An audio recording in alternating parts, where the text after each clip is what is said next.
Muy, muy bien, entonces a partir de este movimiento comercial restringido a los pequeños comerciantes y al contrabando, también se prestaba dinero, dice Ana Ribeiro, se arrendaba la percepción de impuestos, se vendía a consignación y los asentistas suministraban víveres a las Fuerzas Armadas españolas, a cuya presencia también estaba ligada a la ciudad desde los inicios.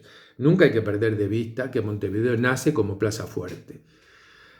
Siempre tuvo una presencia importante militar y llegó incluso en su momento a tener la jurisdicción marítima sobre todo el Atlántico Sur, sobre todo por la bondad de su puerto natural en detrimento de la capital virreinal.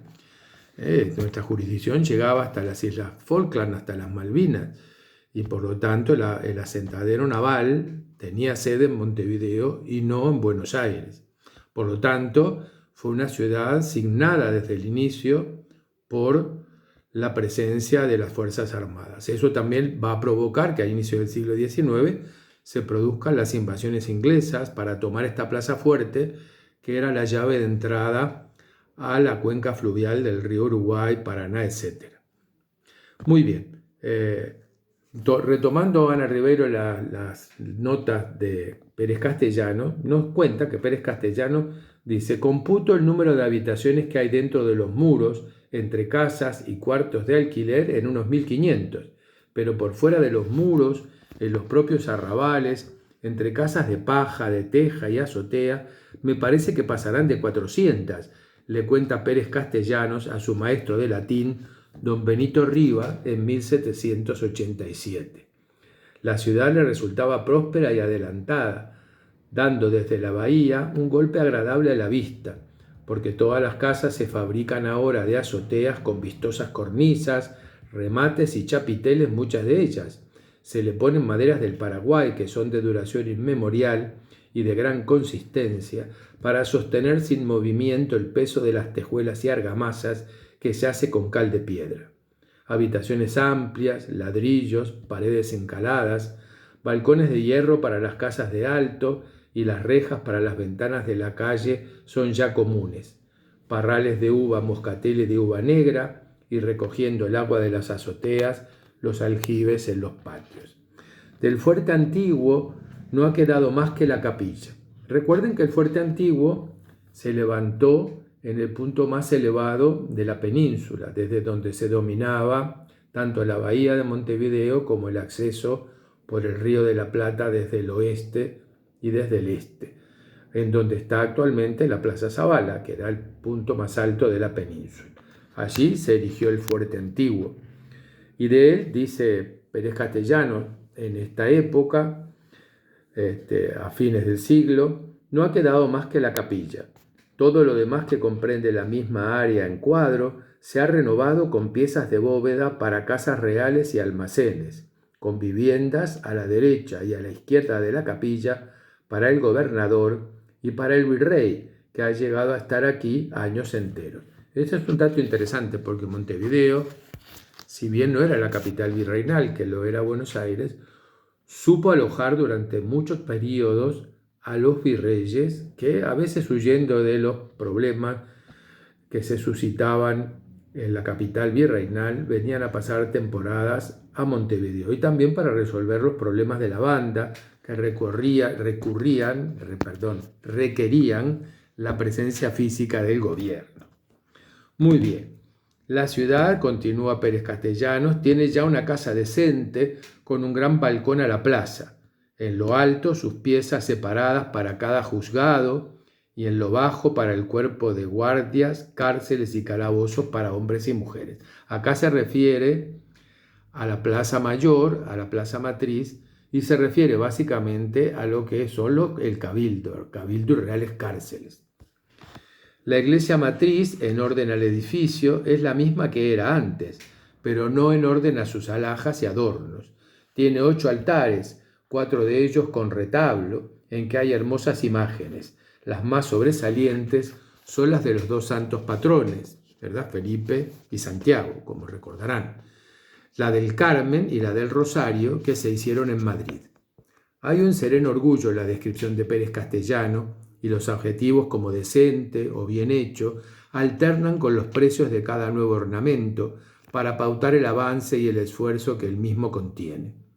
Y nos dice Pérez Castellano: el bautisterio está decente con su cielo raso y con un armario que sirve para archivar y para escribir. La Hermandad del Santísimo está muy fervorosa y con mucho número de hermanos.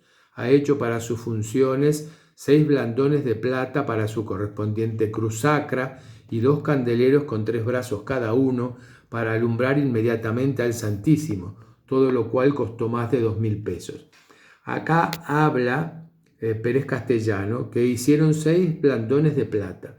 Los blandones de plata, los blandones se llamaban esos cirios grandes, muy gordos, parecidos a los cirios pascuales, de un solo pabilo, y por extensión también se le llamaba al candelabro en madera, o en este caso de plata, que llevaba la vela y con el cual se seguía la procesión o se adornaban los altares. Esos son los blandones, ¿verdad? Muy bien. El Paseo del Corpus Christi es la mayor fiesta de la ciudad y se hace siempre con grandeza, a que acompaña la salva de artillería de mar y de tierra. Se cuelgan en todas las calles por donde se hacen, y este año estuvo mucha parte de ella cubierta con toldo de indiadas, es decir, con tejidos provenientes de los indígenas. La matriz es entonces el centro de la ciudad, aunque la que describe es una iglesia que posee una sola torre, con 2 campanas de mediano porte, una quebrada y otra mal remendada, porque 2 que hay grandes y buenas no las puede sostener la torre por su debilidad, y están colgadas al lado de ella en una horca de madera.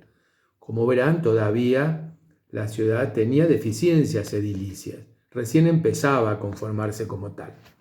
Tampoco deja de ver Pérez Castellano que daba lástima que la carne de centenares de miles de toros que se mataban todos los años para sacar las pieles quedase perdida por los campos sin que la aprovechasen ni aun las fieras, pero confían que el crecimiento del comercio con España pueda dar vía a esa riqueza así tirada. Acá es de notar que si ustedes leen la historia de la sensibilidad de Barrán, encontrarán en el primer tomo, en las primeras descripciones, cuando él habla de Montevideo, nos describe esta misma situación, ¿verdad? Un casco urbano con numerosos baldíos, con numerosos espacios no edificados, donde a veces se tiraban las osamentas y la parte de carne que casi no se consumía y que empezaba a largar un olor a podrido espantoso. Entonces una ciudad que aún barrida por suerte por los vientos de la península, normalmente tenía un olor a matadero terrible, ¿verdad? Llena de perros que estaban alimentándose de esa carroña y de todo, y de un desperdicio de riqueza absoluto, porque del ganado solamente se utilizaba en estos primeros momentos el cuero y el sebo y la carne que necesitaban los 4 gatos locos que vivían en esta zona para alimentarse. El resto se tiraba. A veces ni las fieras lo comían porque ya había tal cantidad sembrada de estos restos que ya sobraban incluso para el alimento de las fieras salvajes. Muy bien. El mismo tono crítico que hace Pérez Castellano sobre esta realidad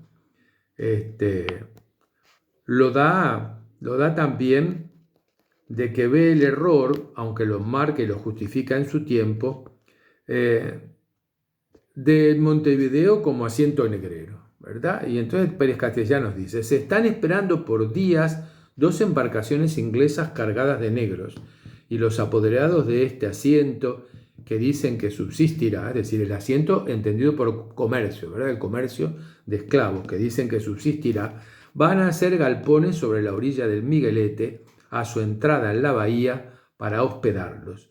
La ciudad los ha determinado allí consultando por la salud del pueblo y por la de los infelices esclavos.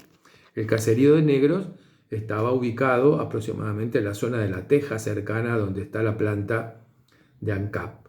Y fue, por supuesto, asiento de llegada del tráfico de esclavos durante mucho tiempo. Recuerden que esos esclavos no solo se usaban como esclavos domésticos en Montevideo y en Buenos Aires también, sino que por acá entró una gran cantidad del tráfico esclavo que iba para las minas del Alto Perú, para las minas de Potosí incluso, que la entrada se hacía por mar, siendo como puerto de llegada marítima Montevideo, y a partir de ahí se embarcaban en embarcaciones de menor calado y por las vías fluviales del Uruguay, del Alto Uruguay y del Paraná, llegaban muy cercanos a las zonas mineras y de allí en tierra continuaban su camino hasta llegar a las explotaciones mineras. O sea que acá, por ejemplo, Maciel fue asentador de negros, ¿verdad? Muchos de las grandes fortunas o de los primeros ilustres ciudadanos de Montevideo también tuvieron una fuente económica importante en el comercio esclavista. Muy bien, ciertamente causa lástima solo la memoria de tan triste comercio, nos sigue diciendo Pérez Castellano, pero su necesidad para la América, a la costumbre, si no ahoga, a lo menos prevalece siempre a todos los sentimientos de la humanidad y de la razón. O sea que Pérez Castellano, si bien comprendía la razón de este comercio, bueno, no le gustaba, ¿verdad? Y el sacerdote confiesa: no tengo, por la misericordia de Dios, ochavo de renta eclesiástica, y con todo no me falta con qué pasar la vida honradamente y sin gravar a nadie. Y agrega: vivo según el uso de la primera gente de la tierra, que los cánones, si no mandan, al menos aconsejan, y vivo tranquilo. Pero bueno, más allá de su espartanismo, dice Ana Ribeiro, observa los pequeños y discretos lujos que esa parca sociedad se daba. Y nos narra Pérez Castellano: hay casas de café, muchos trucos y billares, que los hombres y mujeres visten ricas telas de seda y de lana, y que en las iglesias no se ve jamás una persona andrajosa, porque hasta los mendigos, que no pasarán de 20, andan vestidos con decencia. ¿Qué diría Pérez Castellano si viene al Montevideo actual y ve toda la gente que está en la calle?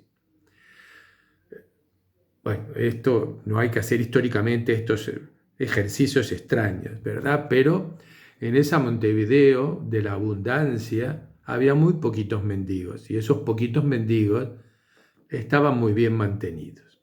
Y agrega Pérez Castellano sobre la presencia de la plata labrada, del artificio y del rico ornamento, que solo se la usa para cubiertos, hebillas y recados de montar.